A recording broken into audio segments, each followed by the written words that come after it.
Greetings and welcome. Kamusta kayong dati ito mga kapatid kong star viewers? Kamusta ang inyong undas, ang pagbisita ninyo doon sa mga puntod ng inyong minamahal sa buhay? Sana kayong lahat ay nasa mabuting kalagayan. So, ang reading po natin ngayon is about a message from your dreams. Kung kayo ay recently um, na naginip, no, something about signs, siguro may napanaginipan kayo na parang somehow na-drone kayo kung anong ibig sabihin nun, ano. So, alamin natin kung anong ibig sabihin ng panaginip niyo lately, no? Or think about dreams or isa sa mga panaginipan ninyo na until now, you wanna know what's the meaning behind about that dream, no? So, okay, so alamin natin ang tungkol sa inyong panaginip. So, this is collective mga kapatid. And pasensya na sa medyo maingay na sa background, ano. Nag-laundry kasi ang kapatid ninyo.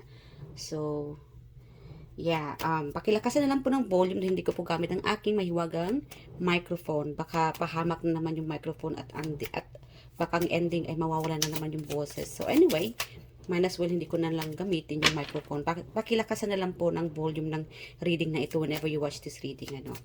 So, collective po ito ha, general reading po ito, hindi po ito private reading. So, Spirit Guide, just let us know about the dreams ng ating mga collective viewers. Okay. Baliktad yung pagano. Yes. Ace of Swords, this is about your dream. This is confirmed. This could be a dream about siguro sa mga ambisyon ninyo. No? Yeah. Okay, so you might be dreaming about partnership, relationship. Maybe yung iba sa inyo dito na naginip sa inyong partner, sa inyong karelasyon, or the person on your mind. Itong taong siguro lately lagi mong iniisip, laman ng inyong isipan, and siguro lumabas siya sa inyong panaginip. And I'm also getting like, sa kakaisip ninyo, tuloy na panaginipan ninyo itong taong ito. No? Okay. You might be getting, yung iba sa inyo dito mga kapatid, you might be getting a sign of soon you'll be meeting a new person, a new beginning. This could be an ex-friend or ex-relationship or somebody about an ex or somehow na hindi kayo nagkaroon ng communication or lately hindi mo siya nakausap or hindi kayo nakikita. Somehow, it's a sign na soon you'll be reuniting this person. Magkikita kayong muli. Or there will be like a new beginning, you and your person. Itong taong na panaginipan mo, itong taong biglang lumabas sa inyong panaginip. This could be a sign na magkikita kayong muli or there will be like I'm hearing like conversation to happen soon. And it's like a sign, ano, na yeah, like a new beginning between you and this person. I'm also hearing like a collab. Siguro magkakaroon ka ng collaboration with this person. Yeah. I'm also getting like you might be manifesting this to happen. Siguro minamanifest mo ito or you might be dreaming na somehow sana ay magkaroon man lang kayo ng clarity or a new beginning, a new friendship, or sana ma-approach ka ng taong ito, sana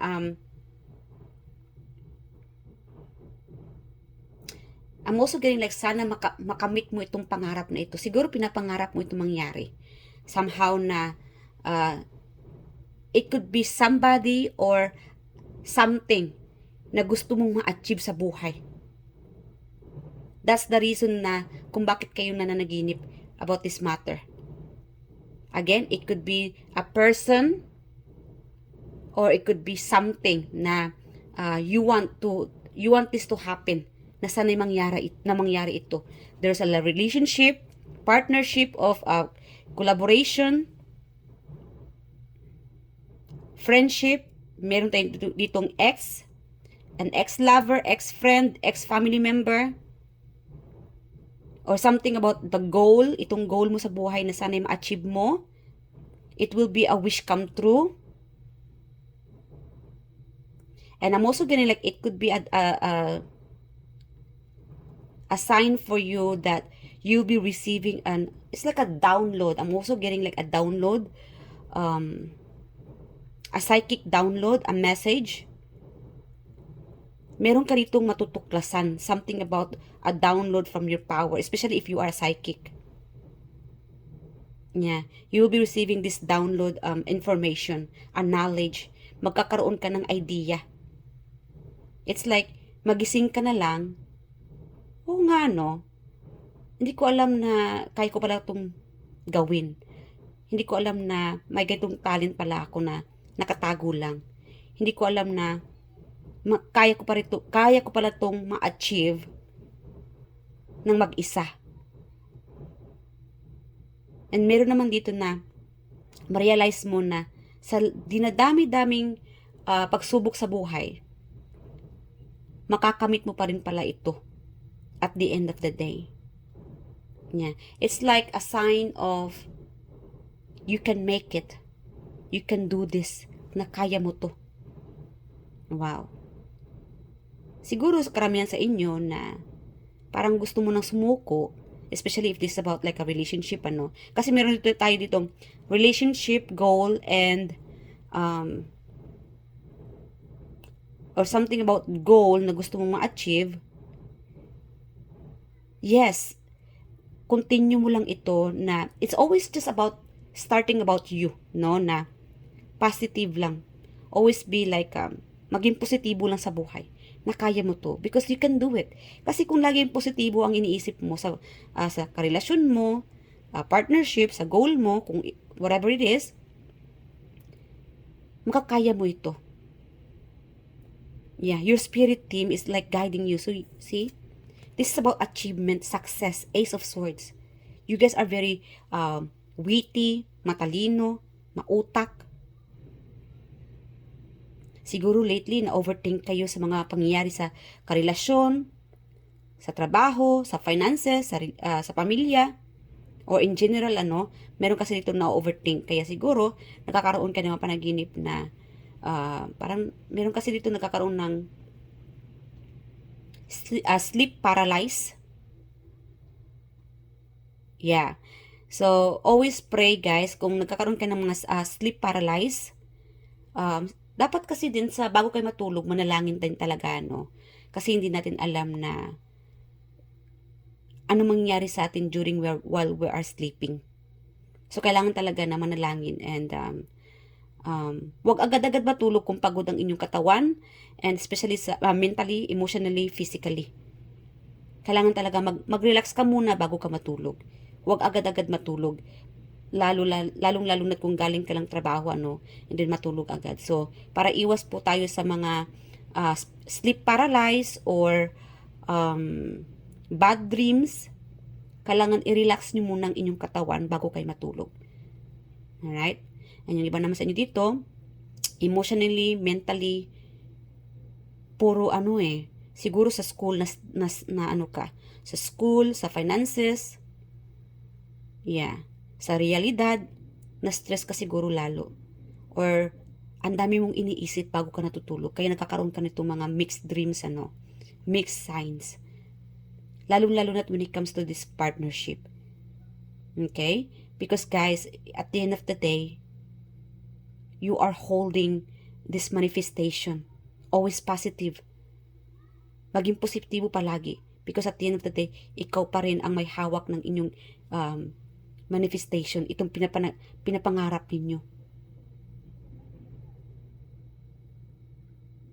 Yeah. What else more? Okay. Siguro yung iba sa inyo, long distance, nakakaroon ka ng lungkot. Yeah. Nakakaroon ka ng lungkot, anxiety, nahirapan kayo makatulog, and siguro sa gabi, nagde-daydreaming na lang kayo. Siguro iniisip niyo itong person na ito, the person in your mind, and hanggang sa makatulog kayo at siya ang lumalabas sa inyong panaginip. Dahil minsan kasi pagka bago tayo natulog, the person na huli nating iniisip, minsan nagkakaroon din tayo ng panaginip or na lumalabas siya sa ating panaginip is because you have been thinking about that person the whole time. So, yeah, para bang nagkakaroon ng continue sa inyong mindset na during the day siya ang iniisip mo, hanggang sa pagtulog mo, lumalabas na lang siya sa panaginip mo. It's because you have been thinking about this person the whole time. Alright? Okay. Meron sa inyo dito, namimiss mo yung friendship ninyo, nalulungkot ka dahil parang feeling mo alone ka, feeling mo hindi ka kayang tulungan ng mga tao sa paligid mo. Girl, guy, mga kapatid, feeling mo lang yan dahil whenever you reach out, feel free to reach out, no? The meaning, okay, isa sa mga meaning ng inyong panaginip, feel free to reach out sa mga taong iniisip mo, we'll say sa partner mo, sa friendship, family, because they are there to help you and guide you. Willing naman sila na kaya kang tulungan. Just speak up. Kasi siguro, ikaw din siguro itong nahihiya o natatakot, parang naunahan ka ng inyong emosyon. Okay? So, feel free to reach out with those people na lagi mong iniisip, family member, friendship, relationship. Yeah. Be open-minded. Kasi andyan naman sila. Namimiss ka rin nila. Kung namimiss mo sila, namimiss ka rin nila. Yung iba sa inyo dito, I'm also getting like, pagka napanaginipan mo itong taong ito, this person is also thinking about you. Thinking about your happy moments. Okay? Siguro yung iba sa inyo dito, nasa abroad, or nasa malayo, naalala mo sila, namimiss mo siya. This could be about reminiscing from the past, about your ex-lover. Siguro meron dito nagsisisi, kung bakit mo siya nilet go, kung bakit, mix kasi nakukuha kong energy dito about family, relationship, friendship. Okay? Meron ditong, you might be seeking an answer. Siguro meron ditong, until now, hindi ka pa nagkaroon ng clarity. Okay? I'm also getting like, kaya siguro na panaginipan mo ito, you might be getting a sign for this idea or something na hindi pa nagkaroon ng sagot. So, pay attention kasi meron ditong andyan na sa panaginip mo ang sagot. Yeah. For those who's seeking answer. Kaya siguro na panaginipan mo to because deep down in your heart, gusto mong malaman kung ano talaga ang sagot. Ayun na, binigay na ni universe itong sagot through dreams. So, pay attention guys. That's also the sign of your dream. Okay? Kung bakit mo siya napanaginipan, kung bakit mo ito napanaginipan, it's because you get this sign. Sinasagot na, binibigyan ka na ng clarity, sagot ni universe. How this person feel, o kung ano mangyari, anong ganap. Okay? What else more? Spirit guidance, ano ang sagot or what is this meaning ng panaginip ng ating mga viewers, itong iniisip nila ngayon. Okay. I'm also getting like the person in your mind, mahal ka pa rin niya, hindi pa rin siya nakapag-move on. Maybe there's like a hidden, hindi siya pwede something about like hindi siya pwedeng it's like a silent treatment. Hindi siya pwede na i-broadcast or sabihin sa lahat ng madla na mahal ka niya. Or even you. Siguro panaginipan mo siya because this could be, this person could be also manifesting you. Manifesting you na, or siguro, it's like, I'm also getting like this person, the person in your mind when it comes to like love reading, minamanifest siguro niya na sa pagtulog na sana makita ka rin niya sa panaginip. Very specific, Yeah. Siguro sa panaginip niya, hinahanap ka rin niya. Wow. Very, Okay? This person's been thinking about you a lot. Kaya lumabas siya sa panaginip mo. It's like you're getting this, energy from this person. Kung hindi mo siya iniisip, tapos bigla mo lang siyang napaniginipan, parang nagulat ka na lang, ano kaya yung ibig sabihin nun? Well then, this person confirmed, this person is like manifesting you. Siguro hindi naman niya na hindi naman talaga niya intensyon na mapahamak ka or lumabas siya sa panaginip mo dahil this person is just like, siguro yung energy, nakukuha mo yung energy niya. Especially if you are very psychic. You know, as a psychic talaga, we can get someone's energy easily or yung mabilisan. Nakukuha mo yung energy ng tao. Like somehow, bigla mo siyang naisip, naalala, it's because this person, it's like you are picking up this person's energy na iniisip ka niya.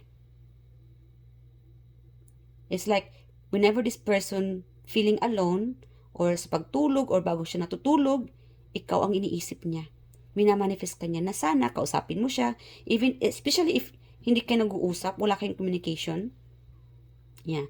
This person's also manifesting you na sana kausapin mo siya, na sana ay at least man lang ngitian mo siya.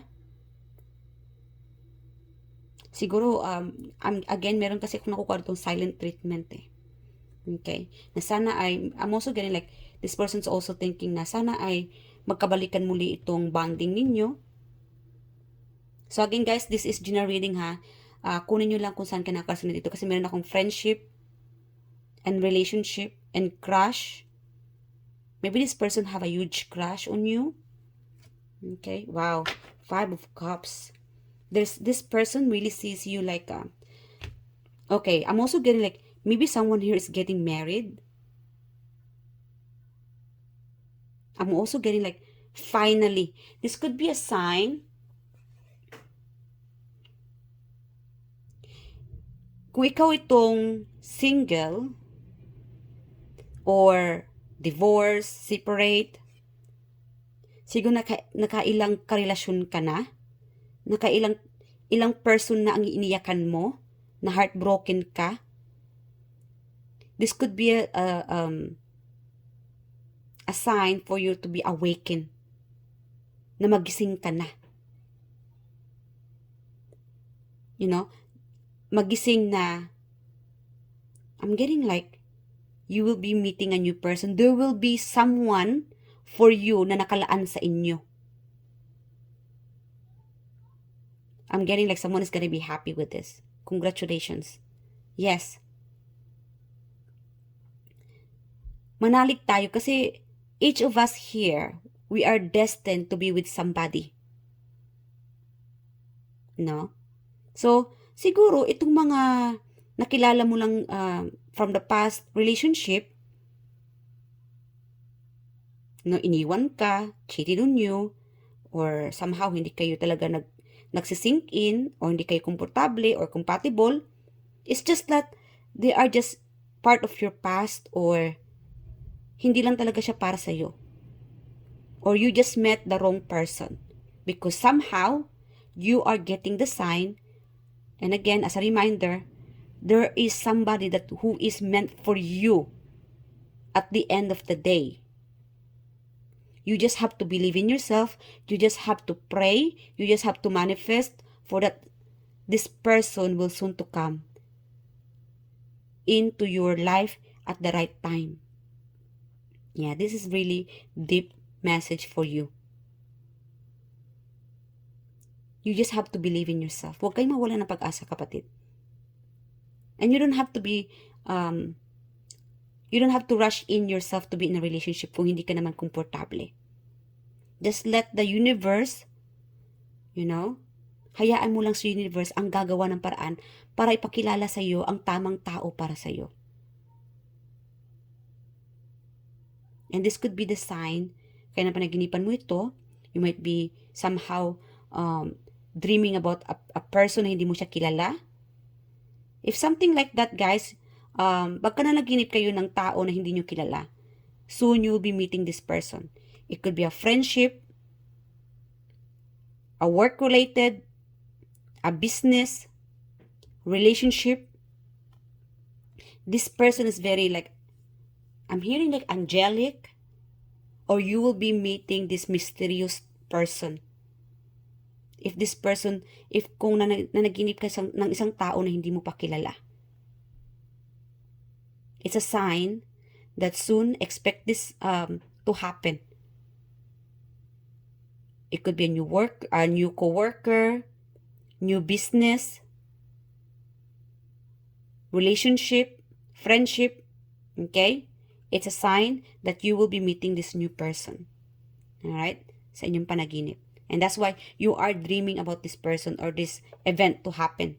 Itong nangyayari, no? Kaya nanaginip kayo is because there will be something, someone, or something na it's about to happen. Okay? And this will be a good news. Yes. This dream, itong panaginip na ito, itong sign, this could be a good news na ma-receive mo. You will be receiving a good news. It's a sign. Wow. Very positive message for you here. Okay? I'm also getting like, especially when it comes to your stability. Yes. Yeah. There could be like stability na you'll be receiving this stable lifestyle whenever you receive this news, this dreams, itong sign na ito. Okay? And yung iba naman dito, you will be receiving this. Siguro meron itong taong tutulong sa inyo. Yeah, this person is giving you, could help you, Yeah. It's like somebody's coming towards you na siyang magbibigay ng tulong sa iyo or approaching you as like a help. So, yeah, it's a blessings na finally, no, na someone out there is willing to lend their hand to help you out. Willing siya magbigay ng tulong sa inyo. Yeah. And especially sa studies, sa trabaho, sa financial, or it could be also relationship. Maybe this person na makilala ninyo, this person is can help you out of something. Whatever you are manifesting, whatever you are asking help. Okay? Again, I'm also getting like a sign, guys, because this person na makilala ninyo, very mysterious. Napaka-misteryoso niya. So, as a reminder, wag lang po tayo agad na ibigay ang ating trust 100%. Mag-ingat-ingat pa rin tayo kung ano talaga ang totoong intensyon ng taong ito. Kasi meron dito, there's a good sign, there's also like, kasi napaka-misteryoso niya eh. Alamin kaya natin. Ano ba talaga intensyon ng taong ito para sa inyo? Spirit guiding Diyos, itong tao na darating sa buhay ng ating or makilala ng ating collective, ano talaga ang intensyon ng taong ito? Because this person is very mysterious. Two of Swords in reverse. Okay, let us know more about this Two of Swords in reverse. Hold on. So, Two of Swords in reverse. When you met this person, follow your instinct, follow your gut feeling. Kasi, hindi ka magkakamali pagka nakilala mo itong taong ito. Hindi ka magdadalawang isip na ano yung kung paano yung nararamdaman mo sa taong ito. It will be like an open book yung iba sa inyo. Yes. Siguro magkakaroon ka ng another person. But then again, when you meet this person, it will be truthful. Mararamdaman mo yun. So, follow your gut feeling when you meet this mysterious person. Itong bago mo makilala. Kung totoo ba siya sa inyo, or kung hindi. Or gagamitin ka lang. Okay? So, follow your gut feeling. Because when you meet this person, sa ngayon kasi, ano pa siya surprise. There will be like a surprise event. Mararamdaman mo ito, kapatid. Hindi ka magdadalawang isip na tanggapin ito. It could be an offer. Something about offer. Yung iba sa inyo dito. So, sa huli, kayo pa rin na magdidesisyon. So, pakinggan nyo lang kasi iba-iba po ang ating ng buhay natin, storya ng buhay natin. Mix kasi dito eh. Friendship, family, finances, it could be travel, dreams, itong hinihintay mong pangarap, it could be related sa paperwork, but then again, ikaw lang ang kakaalam kung anong ibig sabihin ng sinasabi ko dito. When you meet these people, this person, or receive this message, You know what I mean? I'm also getting like, yung iba sa inyo dito, it's already happening. At yung iba naman sa inyo dito, soon it's gonna happen. You will be receiving this good news. Most likely dito sa inyo, good news itong mangyayari sa inyo. A new person, o siguro reunite. Yeah. Or an idea, a new collaboration, or whatever itong minamanifest ninyo, it's coming to light. Yes. So, continue on praying and meditating, and especially kung ano itong hinihingi yung tulong kay universe, ating Panginoon, they are guiding you, they're helping you. They are tapping to you. Sa pagtulog mo, binibigyan kanila ng clue, idea. So, pay attention to that. Alright? So, hanggang dito na mga kapatid. At sana nag-enjoy kayo sa reading na ito. I love you guys, and I hope to see you guys in my next reading. Bye!